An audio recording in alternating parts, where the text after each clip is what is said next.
Oh my god, this is crazy! Middleofnowheregaming.com. Everybody go to that website. Say we sent you. Yeah, get that traffic up. I bet they're really good at Minecraft. They're probably the antithesis of us. This is the Middle of Nowhere Gaming Podcast.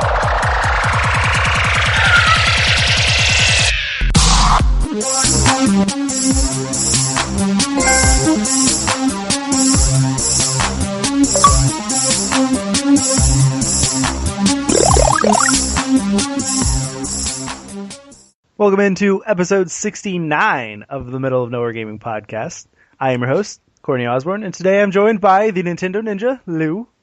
You said that 69 with such sass. Oh, I was going to say 69. Welcome into a very sexual episode. That implies that we have to continue acting in this way. Yep. Which I don't mind. Please no. Okay. And also by the Destiny demigod, Miles. Yeah. You talking to me? Yeah.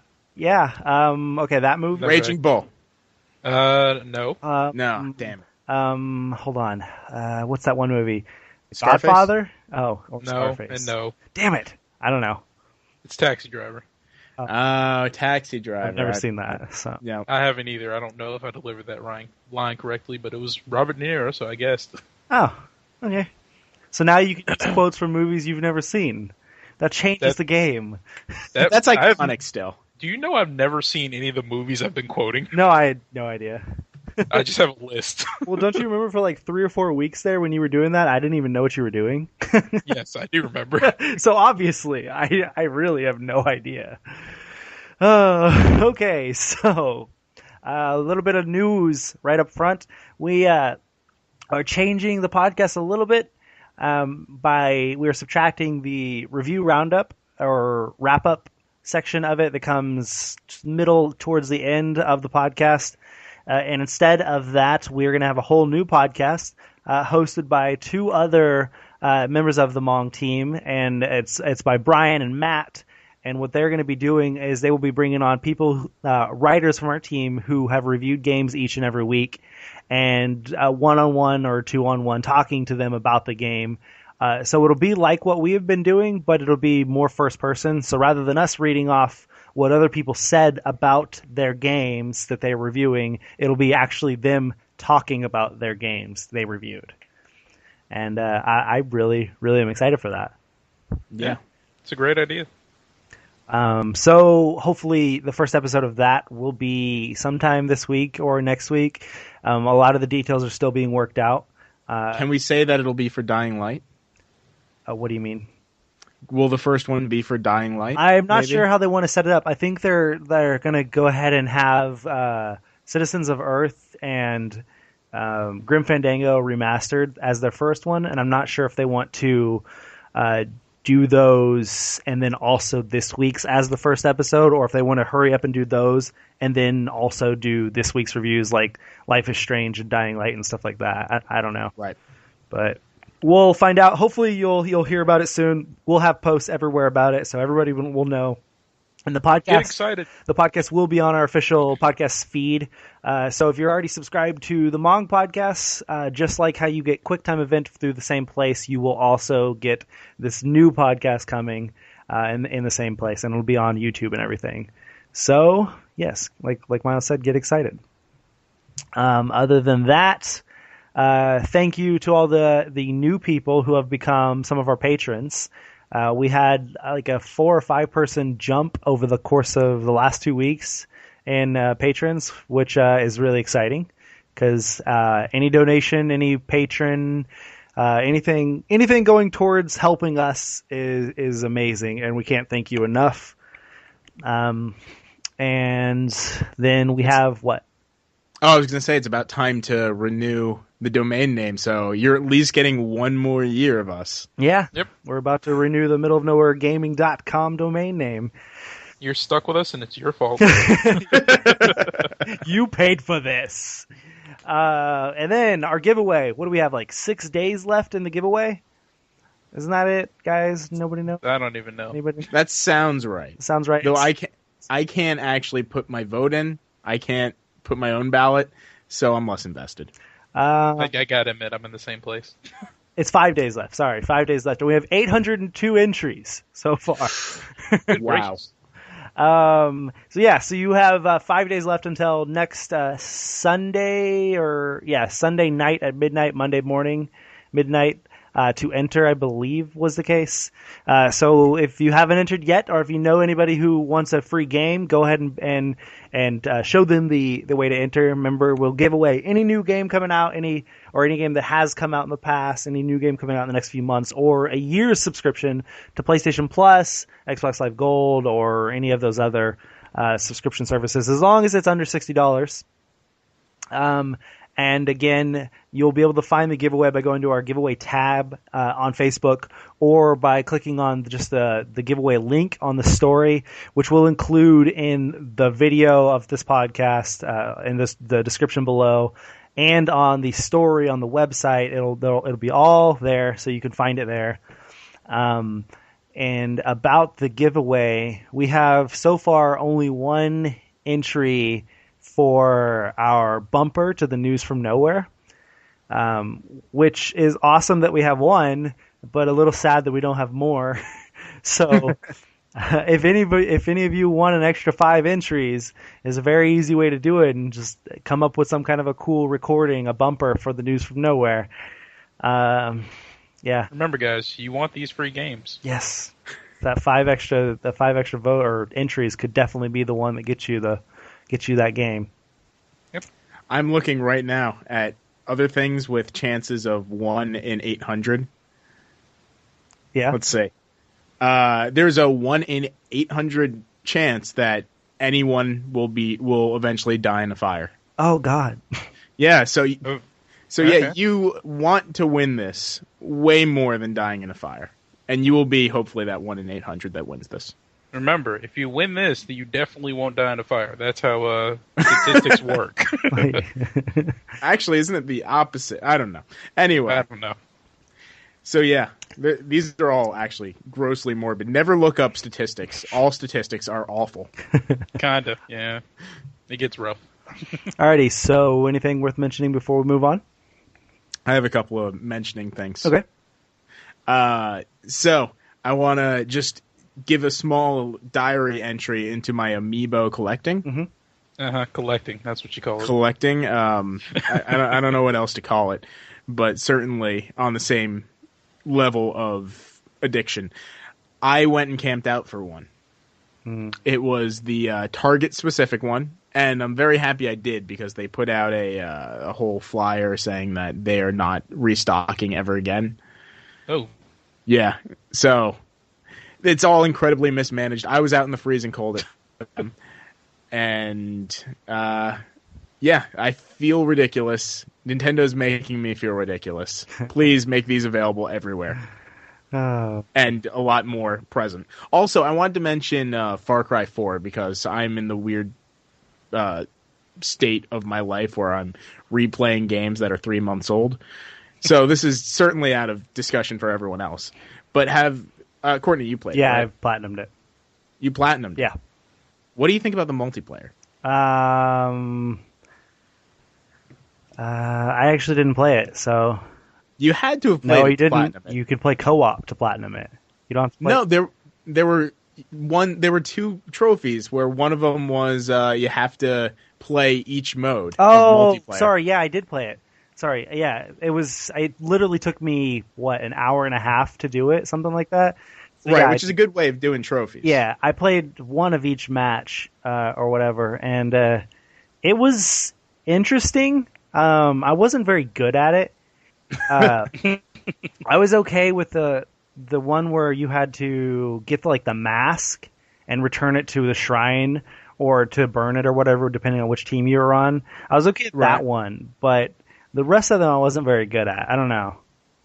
Right. I was very surprised in a good way. I'd seen a lot of reviews for Far Cry, and there wasn't a lot of discussion on the multiplayer, but I think that is one of the tighter, surprising multiplayers, and I think Ubisoft has a great track record of that, just throwing multiplayer into games where I wouldn't expect them, like Assassin's Creed. Yeah, I was going to say the Ubisoft specifically.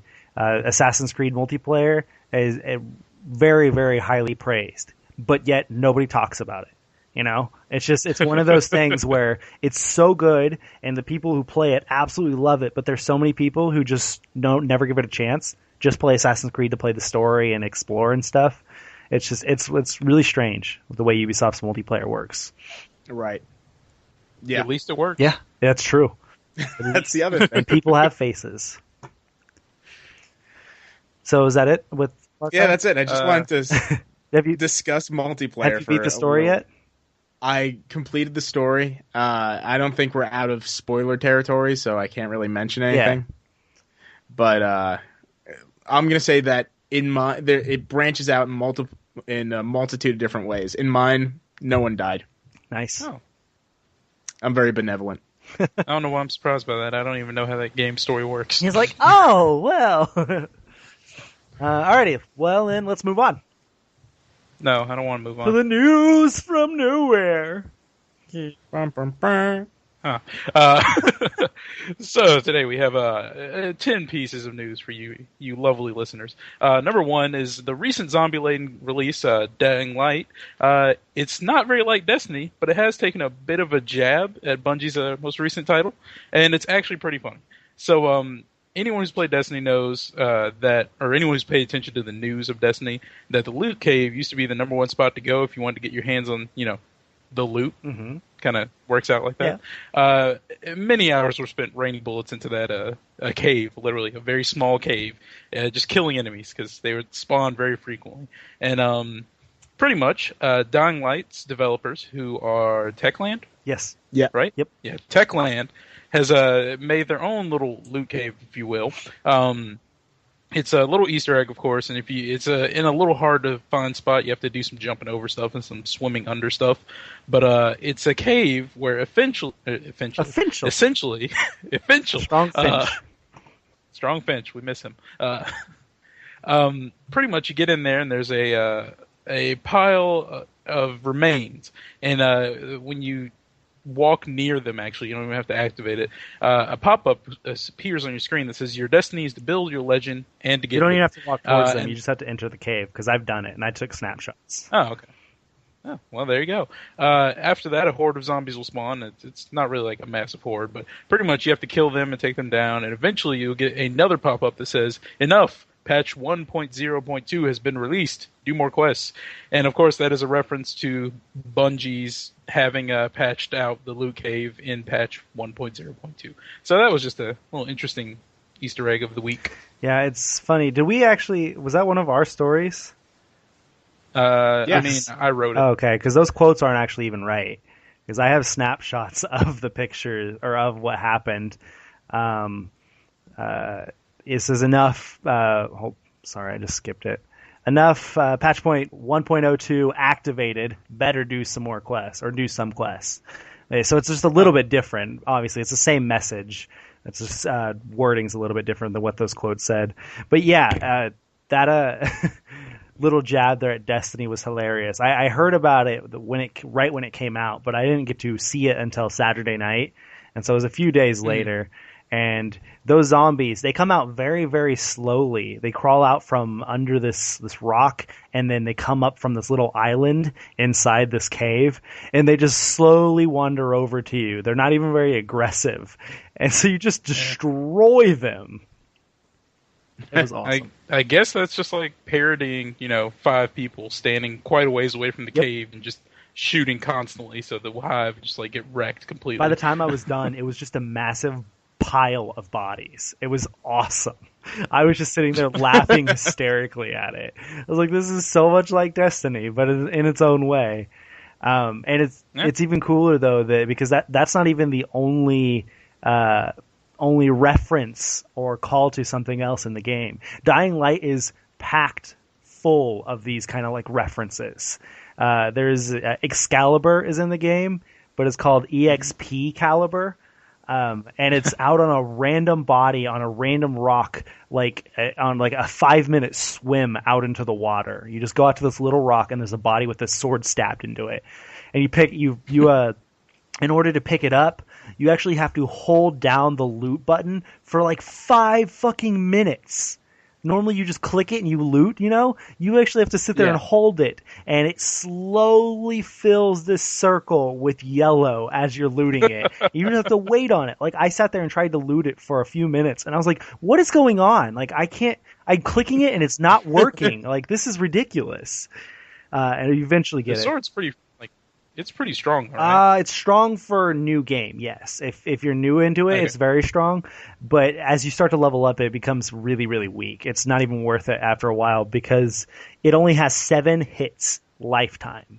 You can, after you break it, there's no getting it back. So you can only hit. Oh, that's. But it's 7 one-hit kills basically. So, and then there's Doctor Who reference later on. There's one of the weeping angels standing outside a door, just looking at a door, and it's so creepy. It's the only one in the entire game. Like, I've never seen one of them in the game. And you go down to this basement, you're trying to find this bitch to kill her who turned into a zombie. You turn the corner, and there's just this fucking angel staring at the door, and it's like, oh my god, I about shit my pants. Oh, and then I can't wait to play this. Then there's a reference to the clickers in Last of Us later on. You're going through these tunnels, and there's a zombie laying on the ground, and its head is just completely morphed into like clicker-looking head. It's disgusting, and oh man, there's so many little references if you're going slow and paying attention. It's awesome. That's pretty cool. Very, very good. Anyways, sorry. All right, moving on. Lou, you got any opinions, comments? No, I can't wait to play it. It seems like a fantastic game. All right. I can't wait to read the review. It should be coming soon. All right, so story number 2 is DualShockers brought us the news that Deep Down, which was a title that is free to play, that was kind of like, I guess, best compared to what's it called? Blanking. Dark Souls. It looks like Dark Souls, Assassin's Creed, and like Monster Hunter all combined. Well, I guess I could see that. But it was announced like a very long time ago, and then kind of went silent. But apparently, it is still alive and kicking. This news was revealed when the trademark for Deep Down was it received a successful extension request from Capcom. So that pretty much means that every 6 months in the U.S. trademark system, I don't know how it works everywhere else, there has to be some kind of proof that the trademark is actually being used. Otherwise, it'll be, I don't know if canceled is the right word or given away. I don't know how that works. But pretty much, if a company wants to keep using a trademark and has not really like shown that they're using it in the market, then they have to put in a extension request. And this is the second one. And also, the extension request kind of shows that like that's them saying we are still going to use this, so don't give it away. We actually want it. So it's like that's a pretty good sign for Deep Down, because if they didn't really want it, or if it was getting canceled, or if they were just kind of like going to let it slide away silently, then they wouldn't have gotten an extension request. Yeah. So. I don't know about you guys, but I've been really excited about Deep Down ever since its announcement.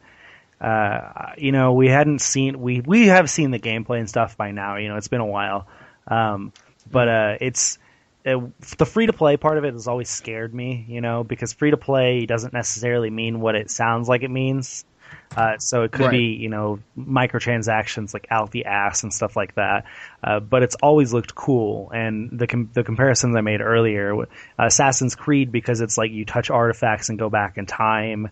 Dark Souls, because of the battle system and the way it's supposed to be kind of difficult to play and kind of the look and feel to it. And then Monster Hunter is that each time you do go back, there are these giant monsters you have to team up and fight and take them down, like dragons and crazy creatures like that. And so like it looks like a combination of 3 highly praised games. And if they can pull it off, it could be really, really cool. And the fact that it is free to play could be really cool if they handle that right. There was question on whether or not it would ever come to the U.S. This is all about localization, and I'm glad to hear that it's still being considered as coming over here, or still being thought of as coming over here, and they're not just going to lose it or let go. Especially when the PlayStation 4 is the leader in U.S. sales, and next gen consoles or current gen consoles, and we need more games. Just keep bringing the games over. It doesn't matter what they are. People are going to buy them, and people are going to pay for stuff in them if this is a microtransaction game. Right. I'd be interested in seeing this simply because it is Capcom, so Yeah. they're not bad at making those was it third person adventure games. So this could be very fun. It's also very Yeah, pretty. it could be. I just see, and that's another one that worries me is the fact that it's Capcom, because Capcom has a tendency of, they have such good franchises that they just destroy eventually, and I'm hoping that maybe this is where some of their creative talent has gone to make a new, really, really cool franchise because of all the stagnant franchises in the past, like Resident Evil. Well, I don't know. Like Monster Hunter's still going pretty strong. Yeah, so. yeah, it is. But Monster Hunter is also like 3DS only now. Right. And Monster Hunter is kind of like their Call of Duty at this point. I'm not sure how much it changes from game to game. Yeah, I can't really speak to it much because I don't ever play them. I can't. However, I know if it came out on I was PS4, like, Capcom, you bring that to PS4, damn it. We might play it. I asked them to on Twitter. They didn't respond. Oh, fuckers. No. All right, so moving on. Number 3 on the story list, The Witcher 3 Wild Hunt may have a lot of sex in it. But then again, it may not. Who knows? CD Projekt... Surprise, surprise. Yeah. CD Projekt Red... according to The Guardian, The Witcher 3 will have or has around 16 hours of sexual content. However, it's not detailed. And what that actually means is that the 16 hours, it was 16 hours of mocap. That is the most ridiculous thing to me. That means they had 16 hours of some person record. Yep. Yeah, of Oh my not God. necessarily sex, because that would be less awkward, I think. It's some person with a sock on his dong, and if you've ever seen mocap sex scenes, they all look ridiculous. Like all mocap to begin with. Oh my God. But oh my God. Yeah, it's This is awful and wonderful at the same time. people dry humping in a mocap suit for 16 hours. Like, I love the shit out of CD Projekt Red, but this is just hilarious. I don't see any need for 16 hours of content or of recording this. What do you? The first Oh hour my God. work. The last 15 where you just having Do fun. you just not know what you're doing? Is that why you have to keep I hope recording? after the credits roll, there's just 15 hours of mocap sex scenes. It's just different characters fitting the little mocap suits or whatever instead. We already paid for the actors to do it, so we might as well just put it in here. Okay. No, they're making a documentary with it. That's what's happening. So our news story about this actually tweeted, it says, news. It sounds like Witcher 3 Wild Hunt will have a lot of sex. That's literally all the tweet said. And then The Witcher's official account replied and said, incorrect. There was 16 hours of motion capture taken, but that does not mean 16 hours in the game. And so I replied and said, the story says that it's unlikely that it will ship with 16 hours in the game, and only that The Guardian reported it.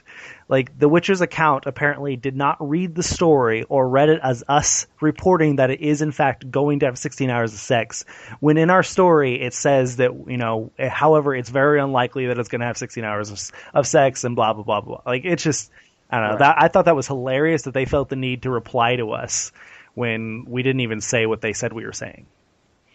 Right. I mean, This even is if a it's very silly situation. even if it's an hour of sex, that's a lot of sex. Yeah. Like, for a video game. Hey. Yeah, I need one of our viewers to tell us how many times we said sex in this one particular segment. Intercourse. I wonder if maybe you could choose to have sex in the game. Like in Grand Theft Auto, where you can have sex with a prostitute whenever you want. Like, maybe there's brothels, and you could choose to go have sex whenever you want in this game. And then so each time you have sex, it's different motions that show up on the screen. And that's why they needed 16 fucking hours. I would love it if there were one of those, those achievements that you don't ever really want to have, because it's just either you had to do something really creepy for it, or it's just that's not something I want people to know I did in this game. Just have one achievement that's hidden, and it's just 16 hours of sex. That's how you get it. Yeah, see every different style of sex in the game. Oh. I can't even imagine what they do for 16 hours. I mean, they're in mocap suits, so you think after the first maybe 2.5 hours. They could have just, swapped out the features when it came to the CGI. Yeah. Or like, could you? Okay, so here's a hypothetical. What if this was the case? What if they recorded an hour of sex, and they were like, okay, that was really good, blah blah, we're good. And then they go back, and the fucking producer or the director or whatever watches it, and he's like, no, we need to re-record this. They didn't do it right, and he just kept having them do it. That or it was a practical joke. It could have been. That poor person, just in freaking mocap suit all day. Okay, let's move on. Yeah, this topic is really weird. Okay, story number 4. Games with gold and PlayStation Instant Game Collection games have been revealed for February. It's already February 3rd, so it's good. So Transistor headlines the PlayStation Plus lineup for free games of this month. The second PlayStation 4 game up for grabs is Apotheon, which is a very artistic take on Greek mythology, and it's a 2D action platformer. On top of that, the first PlayStation 3 title is, what is this? Third-person action game, mafia game, Yakuza 4. Oh, that's a really popular series. And it's sorry, I didn't mean to interrupt you. Isn't it in preparation for Yakuza 5 coming out this year? Wasn't that the case? Yes, it could be. I can check the release. Yakuza news. I think it was announced at PlayStation Experience that Yakuza 5 was coming to North America, and because it was announced, I thought, already for Japan, but we didn't know if it was coming here. And then I think they announced it for coming here, and then also that they were going to make Yakuza 4 free on PlayStation Plus, or I don't know. Maybe I'm mixing up stories, but I swore that was the case. Yeah, sounds reasonable. Yeah. No reason why it couldn't be the case. While Lou is checking, Thief is also coming to the PlayStation 3 for free. It's a first-person stealth game where your goal is to steal from the rich and where violence is a last resort, unless you're just a violent person. And also, lastly, you have PlayStation Vita titles, Rogue Legacy and Kick and Finnick. Rogue Legacy is also going to be on the PS4, just so people know, I think. Isn't it on the PS3 as well? Because it's cross-buy or something? Rogue Legacy? I think it might Rogue be. Legacy is on every console, yes. Okay, so yeah, you get in on all the systems because it's a great game. I can speak to that. I would say better on handheld, though, in my opinion. You know what, Lou? What? That's an opinion that I'm happy to hear that you are entitled to have. Can I throw in a Yakuza update? Yeah, go ahead. Yakuza update is that on December 6th at the PlayStation Experience, like Courtney said, they announced that it was going to get a third quarter 2015 release, Yakuza 5. Cool. I thought that was something like that. I don't know anything about Kick and Finnick, but I think it's I don't either, adventure but it looks game. cute. Soon after waking up in a desolate but colorful world, Kick meets a small flying robot named Finnick. When Finnick saves Kick from the menacing guard robot, they find out Finnick's battery is broken. Together, they embark on an adventure to the core tower to find Finnick a new energy core. Oh, that's so cute. And just so no one says we're like fanboys, we're going to go over the Microsoft releases because didn't really do that yet. All month long, Xbox One owners will get It Draws a Red Box. IDARB! Also known as, hashtag IDARB. A crowdsourced game that is described as 2D basketball meets Killer Instinct. That's a description I've never heard of before. Xbox 360 owners will be able to download Brothers: A Tale of Two Sons from February 1st to the 15th. Excuse me. And during the second half of the month, from February 16th to the 28th, Xbox 360 owners will be able to grab Sniper Elite V2, which is a third-person shooter that takes place during World War II. I've heard really good things about Sniper Elite, so if you're into shooters, that's definitely a good one to pick up. And Brothers, again, like Lou just said, it's a really good game. It Draws a Red Box is very interesting. I've heard strange things about it. I've also heard that you can 1,000 point it in like an hour and a half, so you can get all of the achievements in an hour and a half. So if anybody's interested in that, now I wanted to make note of something. Why are we still calling it the PlayStation Instant Game Collection? I don't know. It's not I don't know called who wrote that. that story. I swear that was the old name and they changed it because I haven't heard it called that anywhere other than on our website. It's only called, like, everywhere, even the PlayStation blog, February's free games, February's PlayStation Plus. It doesn't say anything about Instant Game Collection anywhere. I was wondering about that. They still use it from time to time. Like, I'm looking at PlayStation's official page, and they call it the Instant Game Collection. I guess it's just, like, preference. Maybe. I don't know. I think they like throwing it in because it's a trademarked term. Yeah, could be. While it's trademarked, they're just going to keep throwing it out when they can. I don't know. It's so weird because most of the time when people talk about it, they just say free PlayStation Plus games or PlayStation Plus games or stuff like that. Like, I don't know. So strange. So to me. Yeah, it is a weird title. I'll give it that. But anyways, as of right before we started the podcast, all of us have already got all the PlayStation Plus games for this month. And I'm about to go claim the Microsoft ones later, so. Yeah, it's a short month, so make sure you get your games. It's a short month by 3 days. It's a very pretty looking month if you look at a calendar, though. Yes, it is. Yeah. Do you know what I'm talking about? Evolve. No, I don't necessarily mean the release. I literally starts on Sunday the 1st and it ends on Saturday the 28th, and so it's 4 straight weeks, 7 days. Oh wow, it is. I never noticed. It's the perfect month. It's beautiful. Yes. But anyway, moving on. Number 5. In the Nintendo Financial Report, which we're not going to go over here, but we do have a news story on it. Go check that out. In the Financial Report, Satoru Iwata revealed that Amiibo sales have reached around 5.7 million. That number does not include the Super Mario Collection Amiibo set, which is already all sold out on Amazon, a Wave 4 or Wave 5, depending on region, of the Super Smash Bros. Set. So expect those Amiibo sales numbers to increase greatly in the next couple of months. This is insane. Yeah, it is. That's almost one. One for one. Still, it's not 1 for 1 because I think they said that they're getting near 8 million, right? 9 million or 8 million. Are you talking about Wii U's? Oh, I was talking about games. It was selling 1 for 1 with Smash Bros. And something else. But they're 9 million, 9 point something million Wii U's now. I expect it to surpass that. That would have been a great prediction. That Amiibo sales would surpass Wii U sales. That would have been a really good one. With so many people buying every single Amiibo, like that'll happen quick. Right. Yeah. Now, how many do you have now? Do you have all of them currently out? No, I do not. That takes a lot of money and a lot of patience that I still don't have yet. But I've got a sizable collection of basically all the basic ones. I got Rosaline, I got Lucario, which is the Toys R Us exclusive one, which I ordered from Germany because I don't ever want to walk into a Toys R Us.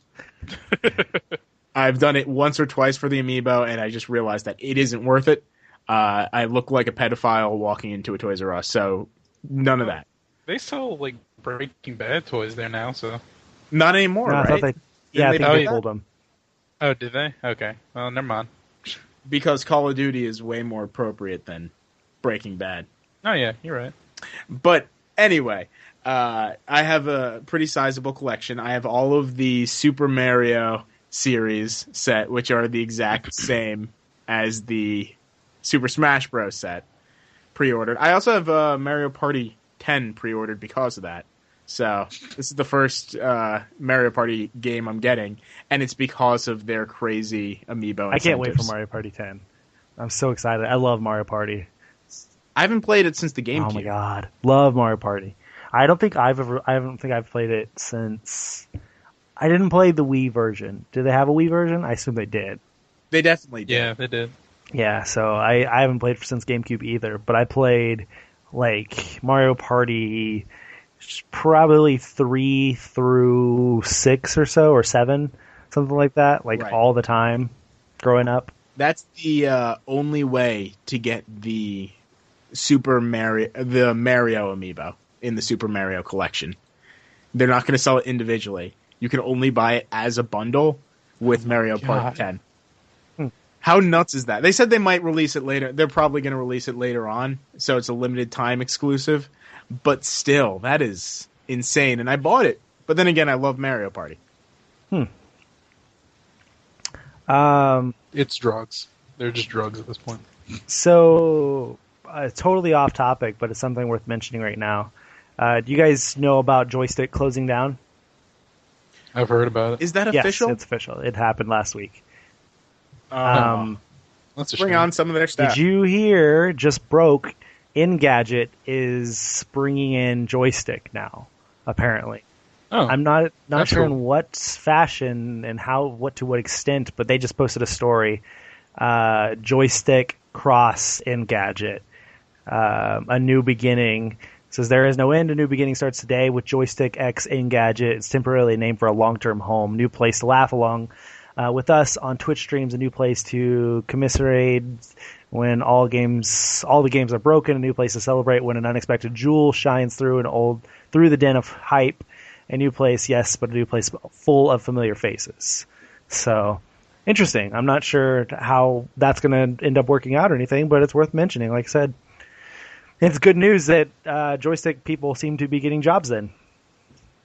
Yeah, I really like how whenever there's any kind of issue in the industry, all of the industry kind of bands together and supports the people that loses their jobs or whatever happens. It's like for example, I don't know if you all know that Montium, the guy who made Ruby and did a lot of work on Red vs. Blue, he died recently.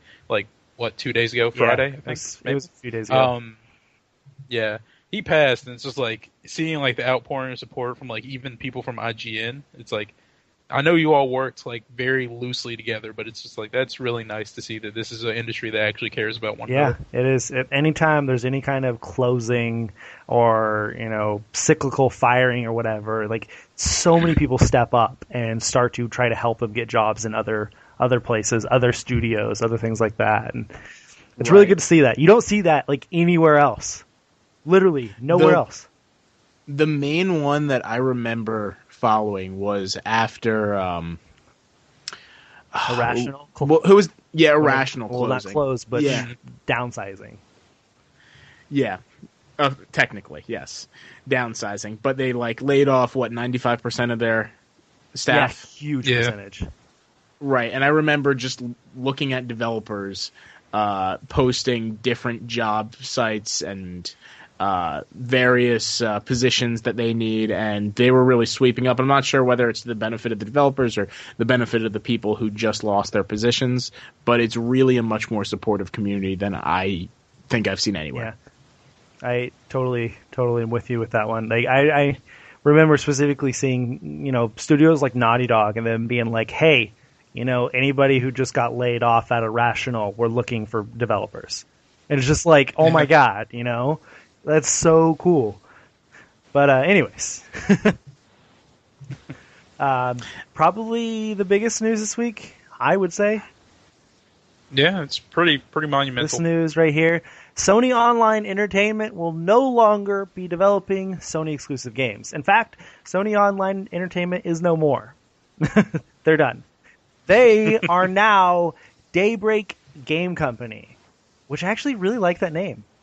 What do you guys think? Kind of like Dying That's Light. what I was thinking. It sounds like Dying Light, so it's kind of cool. Daybreak Game Company. So anyways, Sony Online Entertainment was acquired by Columbus Nova, which is an investment firm, and they changed the name, and now Daybreak Game Company is going to act as an independent developer. Oh, excuse me, I had a big old burp there. In quotes, says this means effective immediately, Sony Online Entertainment will operate as an independent game development studio where we will continue to focus on creating exceptional online games for players around the world, and now as a multi-platform gaming company. The developer went on to say that this means Xbox One and mobile games will be coming in the future. John Smedley, the president of the company, took to Twitter shortly after the announcement was made to share his excitement on making Xbox One games. So what does this mean for the company's existing IPs? Not much, really. Games like DC Universe Online and H1Z1 will continue to be supported and developed. There are no news yet on whether or not these games will make it to Xbox One, but Daybreak Games Company plans to embrace the multi-platform world. Yeah, this was huge. blew up, and it was early in the morning when it blew up too. It was like 8 o'clock or something when it happened, when it was announced. And I don't know. I've been excited for PlanetSide 2 and H1Z1 since they were both announced, and it's been like this everlasting wait to get them on PS4. Mm-hmm. You know, we still don't even know when they're officially going to come, or even if, like in the case of H1Z1, like everyone kind of assumes it's coming to PlayStation 4, but I don't believe it's actually been announced yet for PlayStation 4. We know PlanetSide 2 is coming for sure. But in games like DC Universe Online is a very successful game on PlayStation. And so it'll be interesting to see if any of these get announced for Xbox One, or if DC Universe Online finally goes to Xbox One and stuff like that. Yeah, I wonder, like, did anyone see this coming, like, at all? No. Like, period? Nope. Yeah. It was just, like, really left field, and I didn't know what to think at first. And then I was like, okay, they're not going to, stop development on anything. They're going to keep supporting all the things that are already out. I guess really, this isn't that big of a change, honestly. It's like they're gonna be independent now. That's the only change. As long as they're not stopping anything, it's like, okay, that's cool. It's strange when you think, like, was Sony shopping SOE around? You know, like, is that how this happened? I'm just imagining, like, a dude in a trench coat and, like, a hat that, like, obscures his face, just going up to people at conventions, just like, hey, I got a Prime Sony Online Entertainment for you. I'll sell it to you at a cheap price, man. You want this? You guys looking for some SOE? we got some H1Z1. I would not want anyone to offer me H1Z1, because in the moment I would just be like, you're trying to give me a disease. Leave. I don't know. This definitely was, like you said, out of left field. I did not see it coming whatsoever. It's strange to think that a former Sony exclusive or Sony company, like, it had Sony in the name, and now it's it's no longer a Sony company. It's no longer owned by Sony. It's no longer PlayStation related. It's independent completely. It's so weird to think about. So weird. But yeah, definitely. I can't wait to see what they do in the future. Yeah, it'll be interesting to see what they do if they'll have more freedom to come up with stuff, because you kind of wonder if maybe H1Z1 and PlanetSide 2, because they've been taking so long, maybe Sony was holding them back because they didn't reach a quality that they wanted or something like that. Maybe this means they'll come out sooner. Who knows? Mm. Yeah. I mean, I guess this news would excite me way more if I had anything but Sony consoles. If you had but Xbox of course One. I have a Vita and a PlayStation, so it's like, yay for everyone else. This doesn't affect me whatsoever. Alrighty, let's move on. All right, moving on. So speaking of the Vita, see what I did there? That subtle lead. Sony says that the coming months Vita updates will include the device's loss of the YouTube app, Maps app, as well as some Near features. I thought Near was gotten rid of completely. Excuse me. The Maps app that acts as a navigation tool on the device will be completely phased out, along with some still unspecified features of the Near app. The app that allows users to socialize with one another in public spaces and rewards them for updating it on unique locations. So think of like Tinder, but not as potentially creepy. Actually, it's probably and also a lot less functional.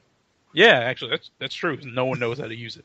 Sony has not yet given any reason for the loss of these apps or Near's reduced functionality, except for probably no one uses them on the Vita. On April 20th, the Vita's YouTube app will be completely removed from all devices it currently exists on. It is already unavailable for download because, people have phones. So.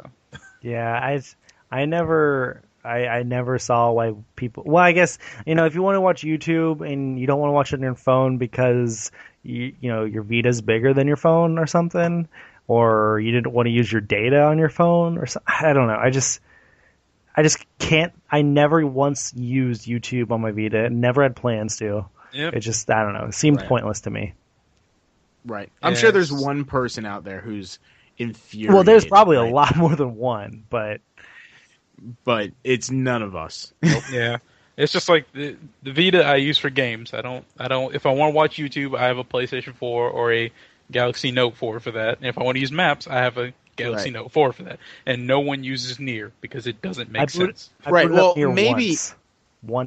maybe Japan might be a little more upset about this. I don't know how much they're loving their Vita, but Nier made a lot of sense in Japan. I guess, yeah. Where people are much closer together. It's not the United States, clearly. So everyone, you'll have a better chance of actually being near people.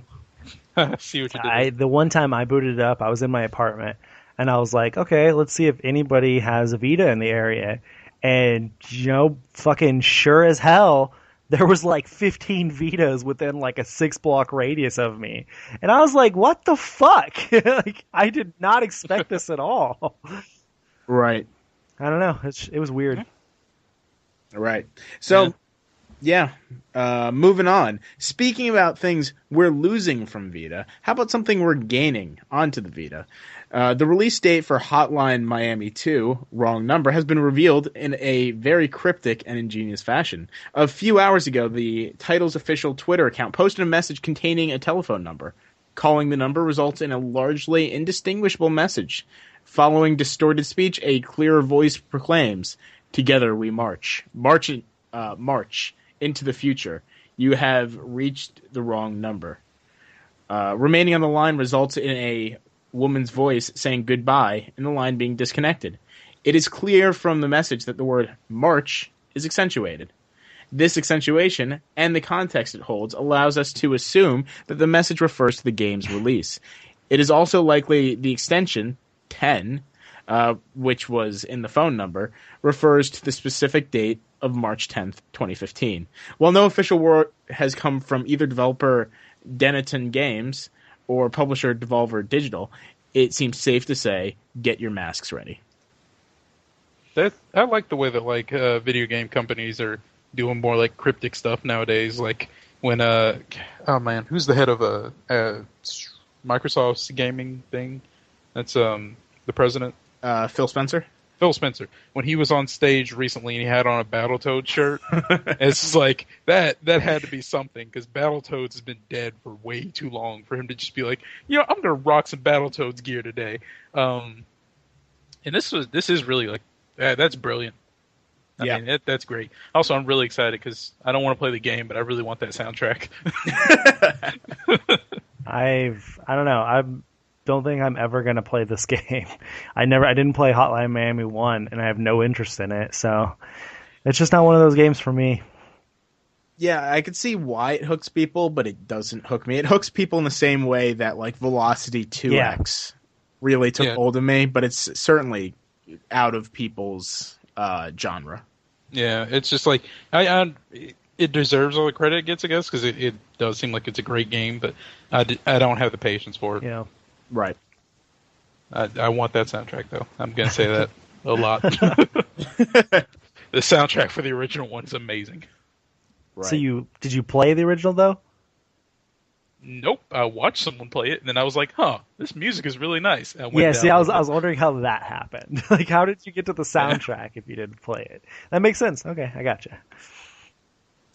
All right. And while we're talking about updates to Hotline Miami, Super Smash Bros. For Wii U just got an update that added 15 stages to its 8-player mode. Oh my god! This update is available for download now. The new stages include 9 regular levels and 6 variants for Final Destination. When the game launched, there weren't a lot of stages available for 8-player mode. It was kind of weird. You had to pick out of there was 6 options. Very few options.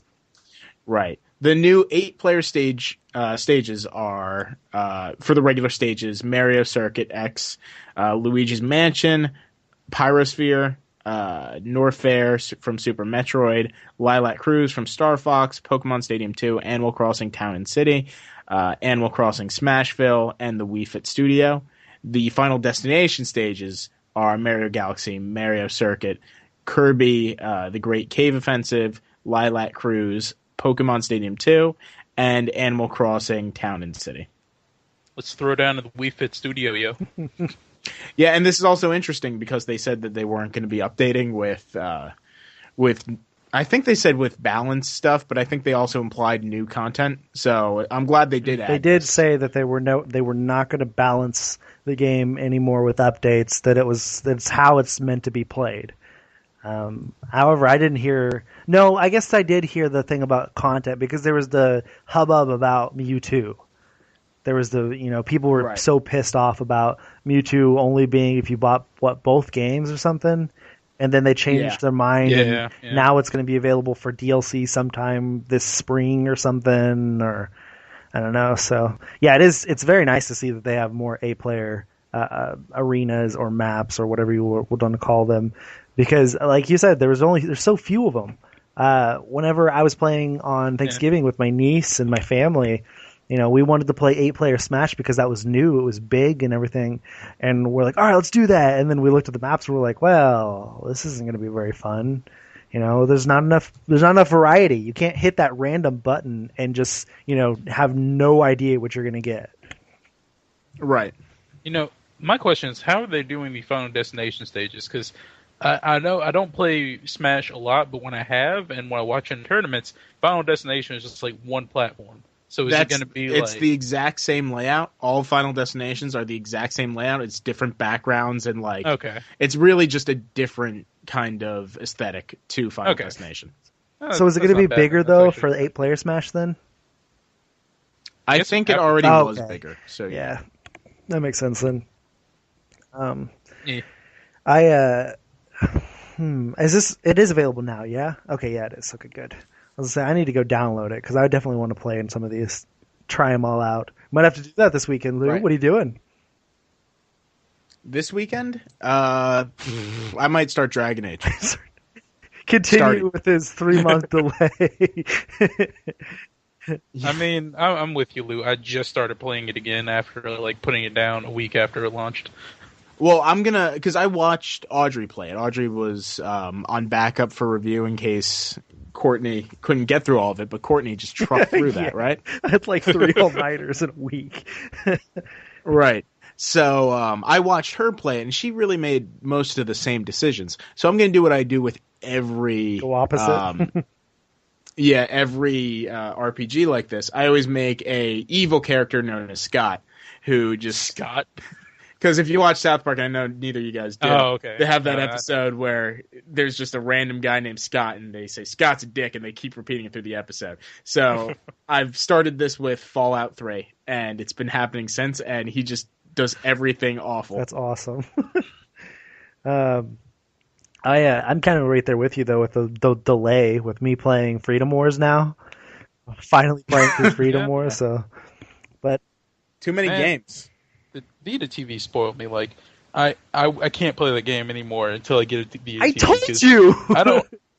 I don't know about you guys, but that small text, I actually like to read what the story's going on. That small text is ruining my eyes. Yep, I'm right there with you. I've played Freedom Wars on my 40-inch TV, and it's just there's no going away from that. You can't. It's so good, and I like the story in Freedom Wars, which I've heard a lot of people dislike and just want to do the Monster Hunter type gameplay. And it's no, the story is actually good, man. After playing my Vita for 2 hours on a game that's text intensive, I look up and I try and do something on my computer. I can't even. It's the text is blurry. It's awful. Right. So our final story is also about an update. I was gonna. Speaking of blurry and blurred lines, lines, I was actually gonna copy the exact same segue Lou had when the updates blah blah blah Super Smash Bros. I was gonna do that exact same thing for this one, but that last story went on too long, and I don't remember what he said. So that's not happening.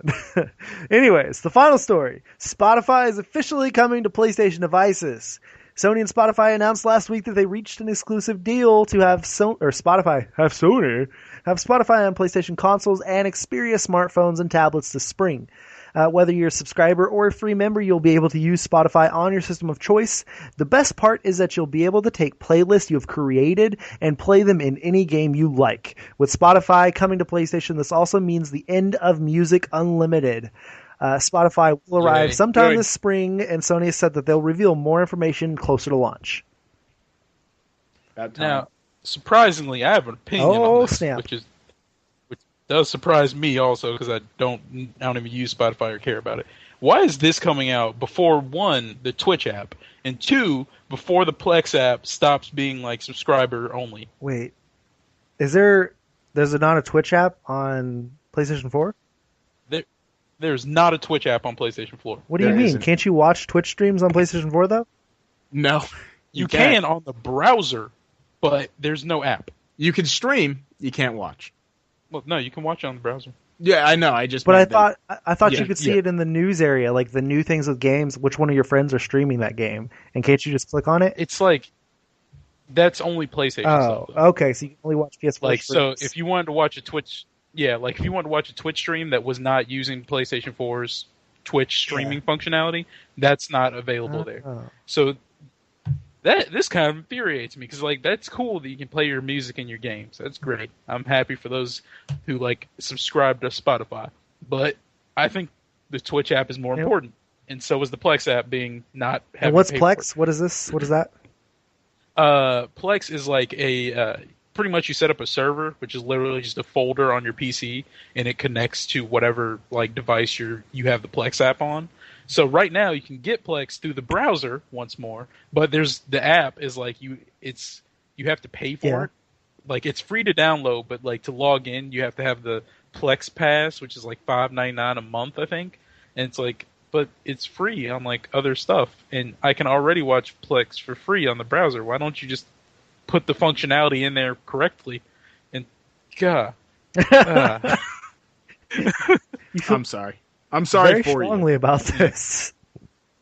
I mean, because also I don't know. You two clearly haven't tried the Twitch app on the browser or the Twitch website on the browser. Sometimes there's an error that it just pops up and says, I've heard that. There's not available hard drive space essentially, and then it just freezes your browser, so you have to reload, and it keeps doing it. It's Jesus, why? I'm sorry, man. That sounds quite annoying. Yeah, it is. It is. You're right. All right. Yeah, I didn't know that those two apps had those issues. That is interesting. I know that Sony is actually going through a lot of internal changes with selling off SOE, with Spotify coming, getting rid of Music Unlimited. They're also rebranding their Video Unlimited. That's being rebranded and changed somehow. I don't know what's going on. I just want that app square off. Maybe they're my screen. future proofing. Maybe they're Video Unlimited, Music Unlimited weren't getting any fucking love. Nobody was using it. Maybe we need to bring stuff that they actually care about, and so we're going to bring, Spotify and Amazon, whatever, Amazon Prime Video or whatever. Maybe that'll happen. Who knows? Right. Yeah. Wait, isn't that I have already no there? idea, dude. I'm just talking out of my ass right now about what they could be doing. I have no idea. All right. So anyways, this is where we would be normally going into the review wrap-up, where we talk about the games that we reviewed every week. But that's changing because we have a new podcast coming, hosted by two other writers, like I mentioned at the beginning. So instead of that, instead of us talking about it now, you can look out for that review, hopefully sometime this week. Hopefully that gets up and going ASAP. So instead, we're going to move straight into our listener questions. Lou, you want to read the first one? Absolutely. We're starting off with a rant from Tunde, pronounced Tunde. He rants, sorry. So, after IGN announced that Bloodborne is this month's IGN first, it got me thinking, do we know too much about games before they come out? Most fans of the Souls games say that the best part of playing those games is figuring out or discovering things by yourself. It seems strange to me that, another Japanese name, Miyazaki? Yep. The lead developer of the Souls games would be okay with his game getting exclusive month-long reveals, since in the past he championed the practice of not showing too much of a game and letting the Souls community figure out how to tackle certain areas, enemies, and bosses, because that is the key factor of how the games have gotten such a cult following. Don't get me wrong, I like reading up on games, and seeing gameplay. So, I know what I'm about to pay $60 for, but I feel nowadays publishers blow their load too early, which kind of causes some games to lose its surprise factor. What do you guys think? That's kind of funny because Miles and I were talking about this earlier, and we didn't even realize that was a question, right? Huh. Yeah. We were talking about Bloodborne being IGN's first, and the Bloodborne was getting new information every day, new videos every day, all that kind of stuff. And I was like, honestly, I wish they would just stop. I don't need to know anything more about Bloodborne. I know enough. I'm excited about it, and I'm buying it. The more you tell me, the more is spoiled for me. I would rather figure stuff out and hear stuff for the first time playing the game. And Miles took a very different approach to it. I did. Personally, I feel like I enjoy seeing information on games before they come out. Like, I don't want to see like a whole walkthrough, but maybe an hour of footage. That's probably the most I'll have the attention span to watch before I, it just like it confirms on if I should be hyped up for the game or if I shouldn't be. And personally, I feel like if you don't want to see more news about the game, then don't look at the news about the game. Exactly, right. Which is what I do. Every time I see a Bloodborne story, I ignore it. I don't want to read it. I know it's there. Right. You have to make the decision to click on the link that takes you to the news or the video, so it's just like, don't watch it. Not necessarily. They got the autoplay feature, so you might just suddenly watch that. I did turn it off.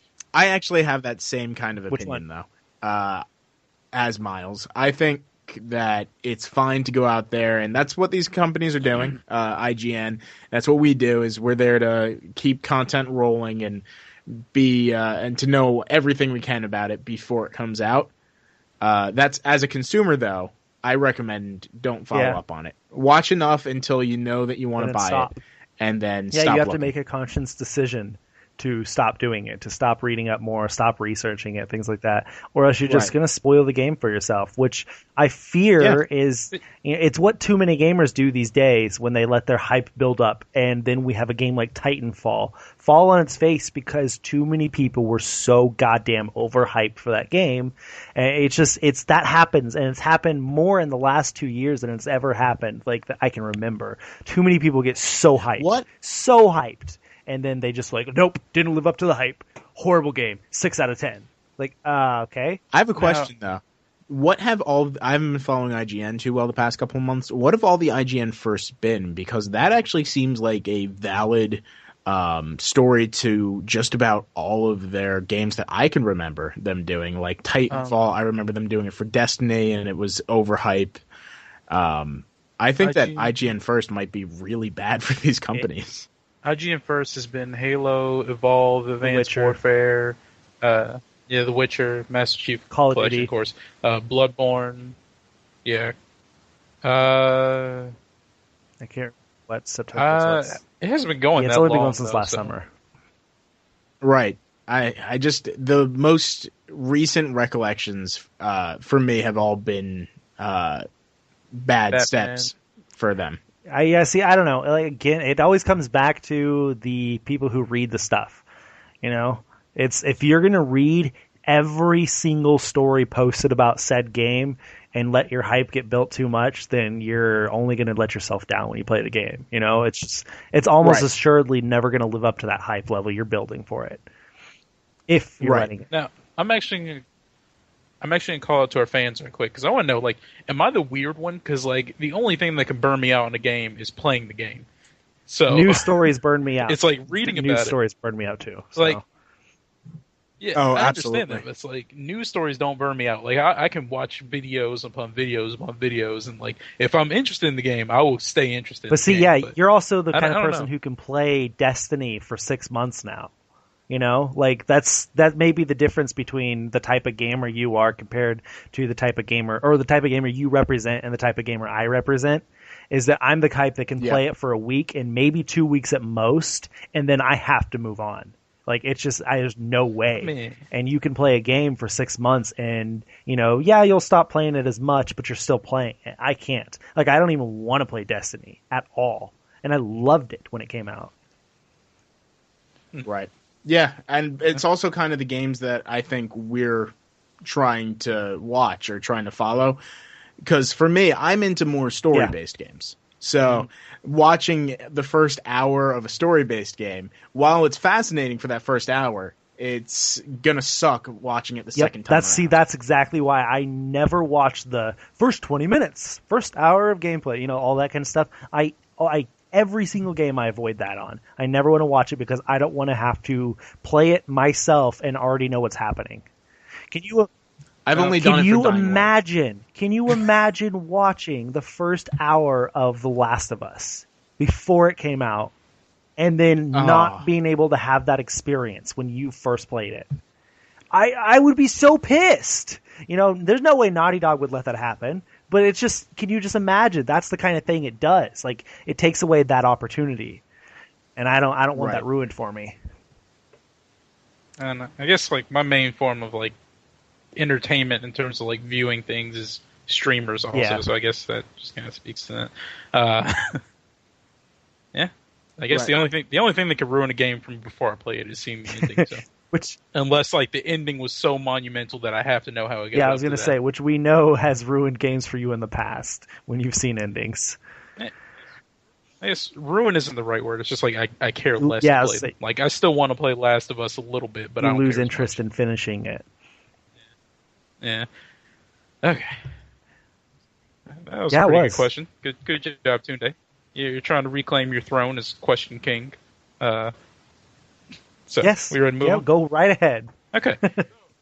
So, our last question of the day was from Dennis. It's a two-parter. Well, I guess two questions. No, just two questions.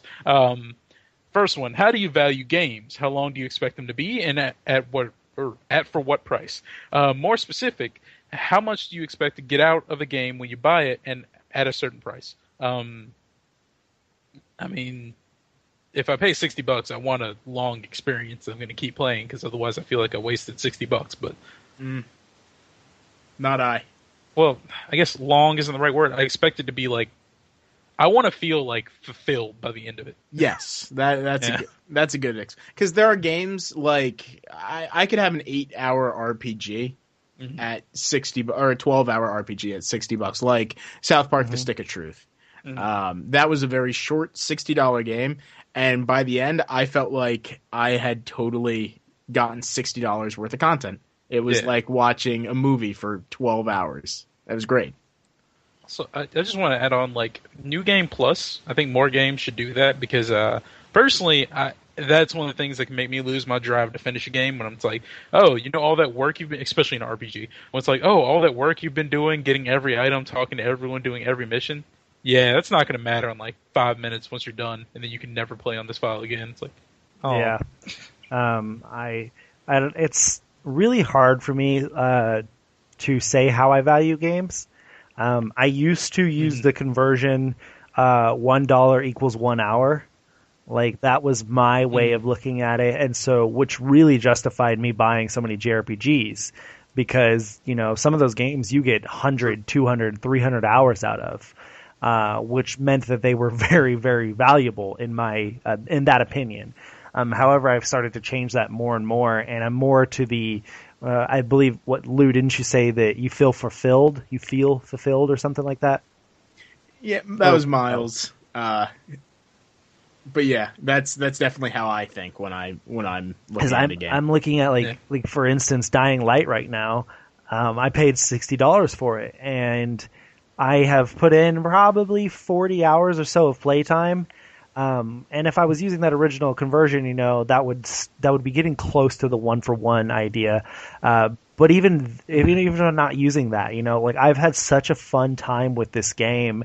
And even when I'm not playing it, like I haven't played it in like almost 48 hours now. And all I can think about is playing it more. I want to play more. I've beaten the game. I still have side quests to do. I still need a co-op. I still need to beat the zombie mode. Like, there's so many things I still want to do, and I can't stop thinking about it. I'm like, next time I get a break from, podcasting, from editing stuff, from having to do homework and reading for school and stuff, next time I get that break, I am absolutely jumping back in and playing more. And that's what makes games worth it to me, is if I can't stop thinking about them. Like Freedom Wars, that's another really, really good one. At $30, that's a very valuable game. Very valuable game. Yeah. Or $15 if you got it when it was on sale. So. I don't know. Yeah, like I guess a game can definitely be a game for me can be 8 hours because like honestly that's probably a very good time for me because normally like if I want to just like rush through a story mode, I like sit there in one sitting and do it. Game. But yeah, I mean like I'm not gonna do that in an RPG because there's side quests. But like if it's something like God of War, like that's the best example. God of War 3. That took me I think 8 hours to beat, but I loved every moment of that game. That game was amazing. I was going to compare two games. Let's go with Uncharted or Uncharted 2 or 3, doesn't matter. At $60, that game you could beat that game in anywhere between 6 and 12 hours, and I would absolutely pay $60 time and time again for that game if I was buying it for the first time. Game like Rise: Son of Rome. 6-hour game, 8-hour game, something like that. At $60, I would never buy that game. That game, while it's good, and it is a good game, and it's pretty, and it's fun, and stuff like that, it is so goddamn repetitive in its fighting system, and you chopping off people's heads and stuff like that. Like, it is so repetitive that I can't play it for more than an hour at a time. Like, I beat a level, and I'm done for the day. I have been playing that game now for a month, and I haven't beaten it yet because I can't commit very much time to it. And that loses value for me, which makes me so happy I got it for free. I would never pay $60 for that game. But Uncharted, I will play time and time again, over and over, over and over. I'm going to play them multiple times, and I love them, and I would pay $60 for them. So it's just, I don't know. Also, another interesting thing is like DLC games, or not DLC games, downloadable games that are like getting cheaper and cheaper, like $15 for a downloadable game. Those like seem to be the ones that's like they're the most value for your buck, simply because like they come out, they start off cheap, and they're normally pretty lengthy, or not necessarily lengthy, but they're full of content because like the developers are indie or whatever, and they're like, we know we got to make a hit because we're a small company, we gotta make people remember us. And another like thing that comes into how do you value games nowadays is like with PlayStation Plus and Xbox Gold, whatever it's called. I don't forget Xbox. I don't play that. With those game subscription services going on, you have to also think about like this game came out, but is it going to be free in like a month or two? Is that worth it to me? Because like Transistor, it's amazing. I've heard, but I never bought it because, well, when it was on sale, I didn't have money, and like now I'm just happy I never bought it because it's like, oh, I got it free this month. I mean, I don't know. Would I have been sad if I bought it and then paid for it and then I bought Transistor on sale 2 months ago or 3 months ago, and but at the same time, and while I haven't beaten it yet, I'm like halfway through the game. I'm not upset that it's free now. It's a good game, so I'm not mad that I paid for it. Right. Plus, you're gonna have it forever. Yep. That's the other thing, is that people don't realize this. But they're eventually going to stop paying for PlayStation Plus. Either they're going to stop paying, or Sony's going to move on from it and probably invalidate all of their nothing licenses. lasts forever. Yeah. All right. So question 2, ready? All right. Do you still pre-order games based on bonus content? Isn't that anti-consumer? Seeing how you are buying a game on a promise and they take content out of the game to put it in the pre-order. I've never pre-ordered true. a game based on bonus content. I admit I have done that, but it's like it needs to be good content. Like the one game that I'm on the fence about right now is Evolve, because that bonus content is like $15 if you're not pre-ordering, which it's free if you pre-order, which I think is really ridiculous. We talked about that a lot last week. Yeah. I've never pre-ordered based off of any bonus content. If I pre-order a game, I was always going to pre-order that game. It's not anything to do with extra stuff ever. It's only simply because I knew I wanted that game. So I generally don't pre-order. So that's everyone read their reviews. That's what it comes down to. You don't need to pre-order. There's no reason to. Well, also, I don't know if like this was a strategy I developed when I was younger, simply because I didn't have as much money. But normally game reviews come out kind of early, so you can pre-order something. Like if you're even on the fence about the content, I don't know. Depends on where you're pre-ordering. But if you go to GameStop, put down $5 just to have the pre-order. So if you end up getting the game, you have the content there, so you get the pre-order content. And then if the review comes out and they're like, this game is really bad, just be like, I guess I'm going to go ahead and take my $5 back. Yeah. And That's a little strategy. If anyone has issues. This question is putting a lot of words in our mouth. It assumed that we pre-order game based on bonus content, and we didn't. It assumes that it's anti-consumer because it's saying this question is worded, seeing how you are buying a game on a promise and they take out content from the game and put it in pre-order. You're saying that they take out content every time they do this and put them in pre-orders when that's not the case at all. When games are a few months out from their release date, they are finalized right then and there. And they have to be sent off to Sony and Microsoft and whatever consoles they're going to be on for testing. And at that point on, they no longer add content to the game and they're only balance testing. And while they're doing that, that is when they start to come up with extra content and develop extra content. So like it's not most of the time not stuff that was supposed to be in the game. And while sometimes it is on the disc or partially on the disc, there are reasons for that. It's most of the time it's a placeholder for where the DLC is going to go. It's just, I don't know. And also, like, nowadays, I'll be honest, a lot of, like, bonus content, physical stuff is really nice nowadays, sometimes. Like, you know, I'm strictly talking about, like, mainly, like, collector's edition stuff, but, you know, this applies to pre-order content as well. The DLC for pre-order content also isn't really that nice nowadays. Like, if it's weapons, you can pretty much be dead set and sure that that weapon is going to lose all of its worth within, like, an hour of you playing the game. So, that's something I have, like, I got burned on that by Dragon Age, and that is probably going to stop me from pre-ordering, like, special editions and stuff a lot more, unless they have, like, some really nifty real-world physical objects. See, I can't comment on Dying Light's pre-ordered DLC, because I know, because I didn't pre-order it, or I did pre-order it, but it was only, like, a few days before it was released. And so I wasn't able to get the, like, week-by-week special top-tier weapons or whatever they were advertising. So I can't really comment on whether or not they were worth it. But if they were, in fact, top-tier weapons, I imagine they would be really good, because I'm starting to get into top tier like weapons, and they destroy any weapons I had before. And so it's just, I wonder whether or not that it's what it actually meant, or if it was a weapon that would only be good at the beginning of the game. So I don't know. Yeah. All right. Let's move into the game releases this week. On PlayStation 4, we've got Apotheon, which we have a review coming for in the coming week. Game of Thrones Episode 2, The Lost Lords. I can't wait to finally play that season. Oh, man. And then Risk, which, is that based off of the board game? Risk. Probably. I would assume so. Yeah. They need to put Risk Factions on there, though. That game was actually fun. Risk is a Ubisoft entertainment game. Modern combat meets Risk, the classic game of global domination. Okay. Anyways. Looks interesting. I might actually play that. The game that makes you hate your friends. On PlayStation 3, we've got Game of Thrones Episode 2, The Lost Lords, King Oddball, which is a cross-buy. And then...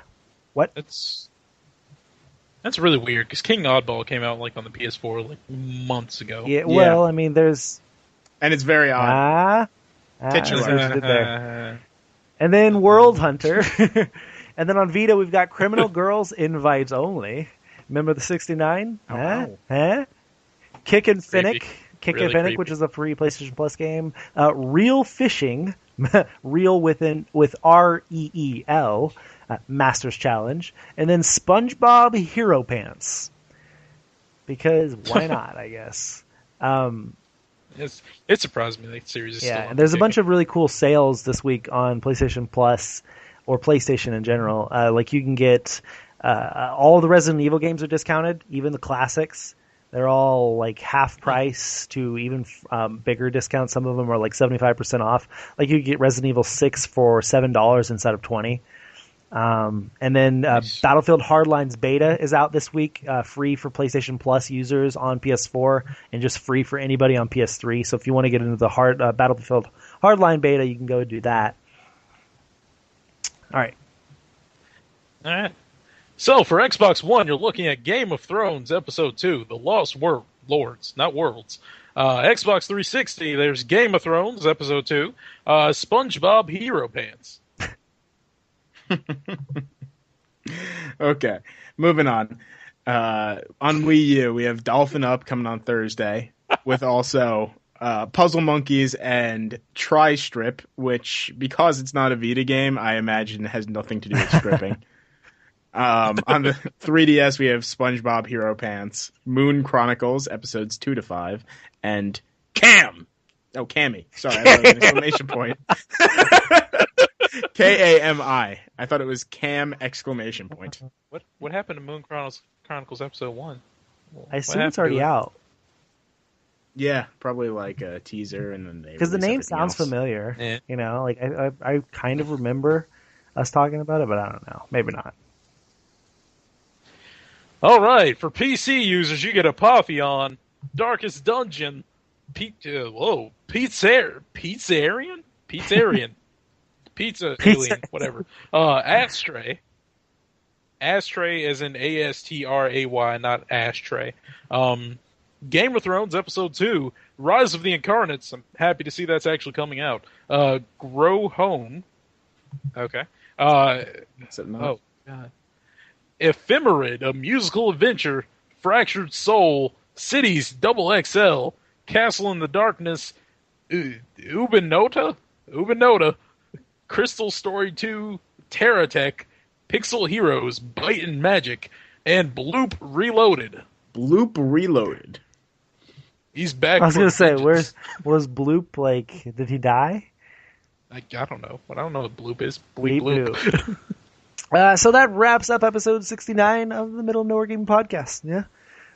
You can contact us by emailing contact.mong@gmail.com so that you could send us your questions, comments, anything like that, so that we can have them by Tuesday when we record the podcast and then talk about it.